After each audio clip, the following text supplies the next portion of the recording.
After all one side லவ்வுக்கு போய் இப்படி feel பண்றீங்களே.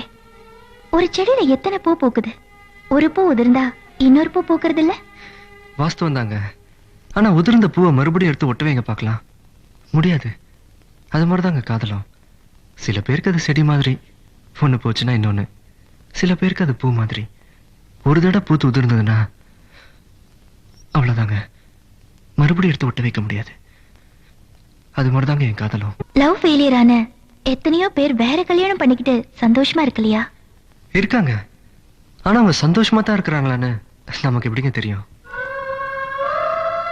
எங்க லவ் ஃபெயிலியரை வேற கல்யாணம் பண்ணிட்டு வாழ்ந்துட்டு இருக்காங்களே, அவங்க ஒவ்வொருத்தர் நெஞ்சையும் தொட்டு சொல்ல சொல்லுங்க பார்க்கலாம். ஏன் மனசுல அந்த பழைய காதல் இல்ல, எல்லாத்தையும் மறந்துட்டு வாழ்ந்துட்டு இருக்கேன்னு? நிச்சயம் முடியாதுங்க. 100 வருஷம் ஆனாலும் எங்கோ ஒரு மூலையில அந்த முதல் காதலை வந்து ஞாபகப்படுத்திட்டு தாங்க இருக்கும்.